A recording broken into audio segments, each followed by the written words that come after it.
Hello दोस्तों, स्वागत है आप सभी का हमारे इस चैनल पर। दोस्तों, हम लोग बीए फर्स्ट सेमेस्टर का राजनीति शास्त्र पढ़ रहे थे और यूनिट 2 की मैंने शुरुआत की थी, जिसमें आपको संवैधानिक विकास के चरण पढ़ने थे। यानी हमारे संविधान का विकास कैसे हुआ आपको पढ़ना था। स्टेजेस ऑफ कॉन्स्टिट्यूशनल डेवलपमेंट, संवैधानिक विकास के चरण, जिसमें आपको कई तरह के एक्ट पढ़ने थे जो समय समय पर भारत में शासन करने के लिए ब्रिटिश सरकार ने लागू किए थे। जैसे मैंने आपको पढ़ाया था 1773 का रेगुलेटिंग एक्ट, फिर 1781 का सेटलमेंट एक्ट, फिर 1784 का पिट्स इंडिया एक्ट। तो 1784 तक मैंने आपको पढ़ा दिया, उसके आगे हम लोग को पढ़ना है। 1784 के बाद एक छोटा सा एक्ट आता है 1786 का संशोधन अधिनियम, अमेंडमेंट एक्ट आया था 1786 का। इसको अमेंडमेंट एक्ट ऑफ 1786 बोलते हैं इंग्लिश में। तो इसमें क्या किया गया था कि जो मुख्य सेनापति की शक्तियां थी वो गवर्नर जनरल को दे दी गई थी। और गवर्नर जनरल किसको बना दिया गया था? लॉर्ड कॉर्नवालिस को। पहला गवर्नर जनरल बंगाल का बना था वॉरेन हेस्टिंग्स। मैंने आपको बताया था 1773 का जब रेगुलेटिंग एक्ट पढ़ाया था तो उसमें मैंने बताया था पहला बंगाल का गवर्नर जनरल बनने वाला था वॉरेन हेस्टिंग्स। तो वो लगभग आपका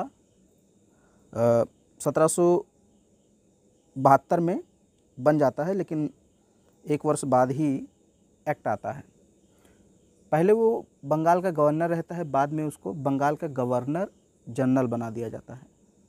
तो ये बात याद रखिए, 1772 से 1774 तक बंगाल का गवर्नर रहता है वॉरेन हेस्टिंग्स, लेकिन 1773 में आता है एक्ट और उसी के तहत बंगाल का गवर्नर जनरल बना दिया जाता है। तो वो पहला था।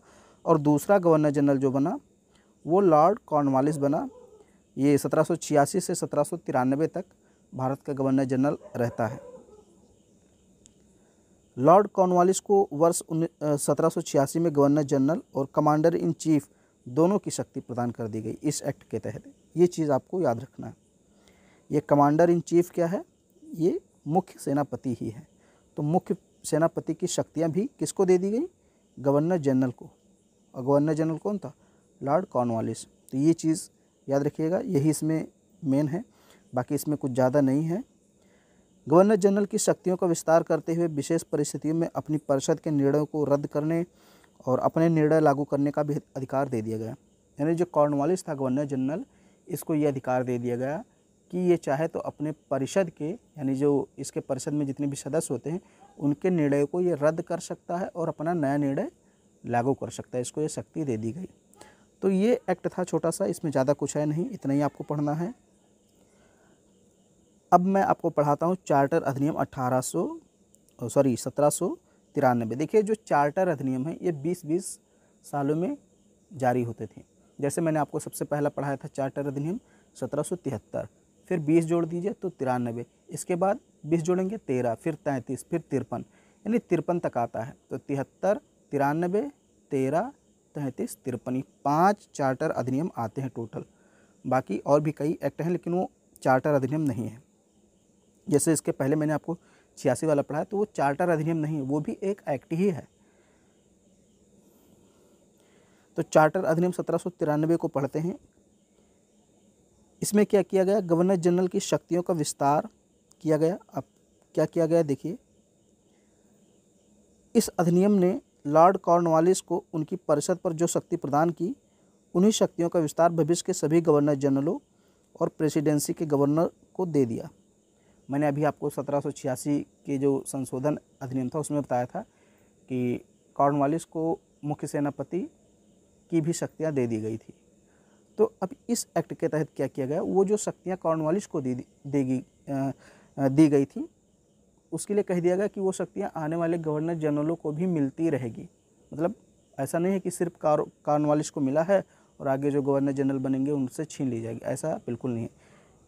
चार्टर अधिनियम 1793 में ये निश्चित कर दिया गया कि जो शक्तियां कॉर्नवालिस को मिली थी 1786 में, वो शक्तियां आने वाले गवर्नर जनरलों को भी मिलती रहेगी।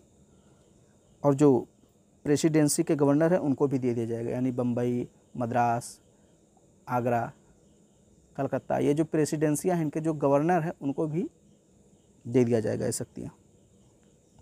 फिर कहा गया वरिष्ठ अधिकारियों की नियुक्ति की बात आई तो इसमें क्या है कि गवर्नर जनरल और गवर्नर और कमांडर इन चीफ की नियुक्ति के लिए शाही अनुमोदन अनिवार्य था। शाही अनुमोदन का मतलब जो ब्रिटिश सरकार है उसकी मंजूरी जरूरी थी। बिना उसके गवर्नर जनरल, गवर्नर और कमांडर इन चीफ की नियुक्ति कंपनी नहीं कर सकती थी जब तक ब्रिटिश सरकार की अनुमति नहीं मिलेगी। तो ये चीज़ कह दिया गया। अगली चीज़ इसमें कही गई कि भाई हाँ, कंपनी के जो वरिष्ठ अधिकारी हैं उनको बिना अनुमति के भारत छोड़ने पर रोक लगा दी गई। ऐसा करना इस्तीफे के रूप में माना जाता है। मतलब ये कह दिया गया जो कंपनी के बड़े बड़े अधिकारी हैं वो बिना बताए, यानी ब्रिटिश सरकार को बिना बताए भारत नहीं छोड़ सकते हैं। अगर वो कहीं अलग जाते हैं तो ब्रिटिश सरकार को इस बारे में जानकारी देंगे और अपनी जगह पर किसी को नियुक्त करके जाएंगे।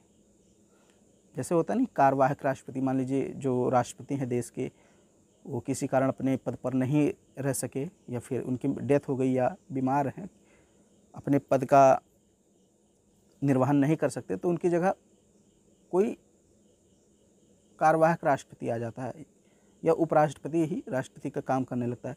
तो ऐसे इसमें भी कहा गया कि अगर मान लीजिए गवर्नर जनरल कहीं जा रहा है तो सबसे पहले तो उसको ब्रिटिश सरकार को बताना पड़ेगा, जानकारी देनी पड़ेगी। दूसरी चीज़, अपने स्थान पर उसको किसी अन्य व्यक्ति को नियुक्त करना होगा।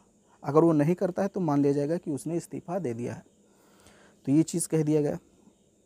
फिर अधिकारियों का भुगतान, इसकी क्या बात है इसमें देख लेते हैं।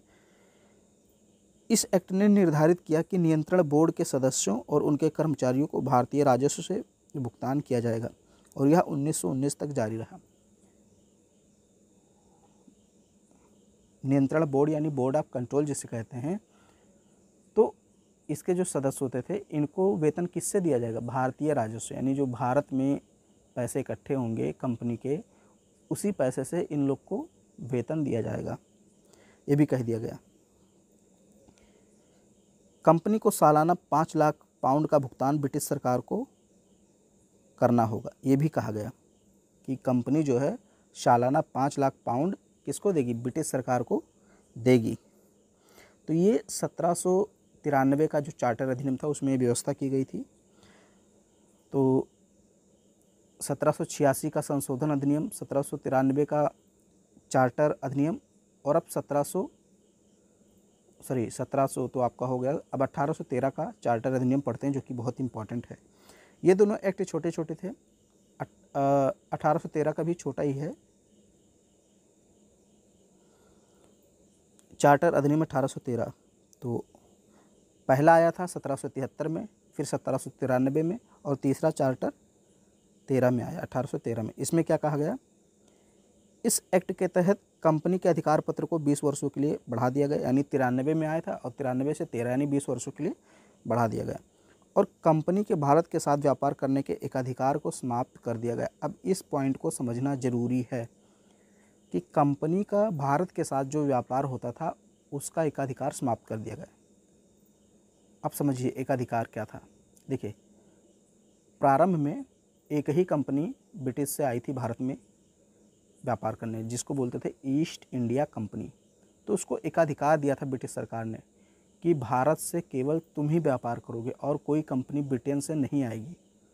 मतलब ईस्ट इंडिया कंपनी को एकाधिकार मिला था, उसको अधिकार मिला था कि केवल ईस्ट इंडिया कंपनी ही भारत से व्यापार करेगी, ब्रिटिश की अन्य कोई कंपनी भारत में नहीं आएगी। पहले ये कहा गया था। लेकिन इस एक्ट के तहत कह दिया गया कि भाई भारत के साथ व्यापार करने के लिए ब्रिटेन की और भी कंपनियां जा सकती हैं, ज़रूरी नहीं है कि ईस्ट इंडिया कंपनी ही जाए। मतलब ईस्ट इंडिया कंपनी तो व्यापार कर ही रही थी, साथ ही साथ और कंपनियों को भी भारत में भेज दिया गया। तो एक अधिकार समाप्त हो गया ब्रिटिश ईस्ट इंडिया कंपनी का। लेकिन अब यहाँ देखिए, कंपनी का चीन के साथ व्यापार और चाय के व्यापार पर एक अधिकार बरकरार रखा गया। लेकिन ये भी कहा गया कि जो चीन के साथ व्यापार हो रहा है उस पर ईस्ट इंडिया कंपनी का एक अधिकार बरकरार रहेगा, बना रहेगा। और जो चाय पर व्यापार हो रहा है, यानी चाय का जो व्यापार हो रहा है वो भी ईस्ट इंडिया कंपनी ही करेगी। यानी चाय का व्यापार और चीन के साथ व्यापार कोई अन्य कंपनी नहीं कर पाएगी, सिर्फ और सिर्फ ब्रिटिश ईस्ट इंडिया कंपनी ही करेगी। बाकी अन्य व्यापार है उसमें सारी कंपनियां व्यापार कर सकती हैं, ये कहा गया। कुछ सीमाओं के तहत भारत के साथ व्यापार करने हेतु सभी ब्रिटिश वासियों को के लिए मुक्त व्यापार की अनुमति दी गई। यानी कि जो ब्रिटिश वासी थे उनको छूट दी गई कि आप निजी व्यापार अपना कर सकते हैं भारत के साथ, कुछ सीमाओं के तहत, कुछ प्रतिबंधों के तहत कहा गया। ईसाई मिशनरियों को भारत में धर्म प्रचार की अनुमति दी गई, ये बहुत इंपॉर्टेंट है। भारत में शिक्षा के लिए प्रतिवर्ष 1 लाख रुपए खर्च करने का प्रावधान किया गया। इस अधिनियम के तहत पहली बार भारत में ब्रिटिश क्षेत्र की संवैधानिक स्थिति को स्पष्ट रूप से परिभाषित किया गया। तो ये आपके 3 एक्ट मैंने पढ़ा दिए, 1786 का संशोधन अधिनियम, 1793 का चार्टर और 1813 का चार्टर। आगे हम लोग 1833 की चर्चा करेंगे, तो वो भी 20 वर्षों बाद आएगा। अब ये देखिए चार्टर अधिनियम 1813 है, 13 में 20 जोड़ देंगे तो 33 होएगा। तो इसके बाद चार्टर अधिनियम 1833 की चर्चा हम लोग करेंगे। और वीडियो अगर आपको पसंद आए तो इसको लाइक कर दीजिए, शेयर कर दीजिए। हमारे चैनल पर पहली बार हैं तो चैनल को सब्सक्राइब जरूर कीजिए।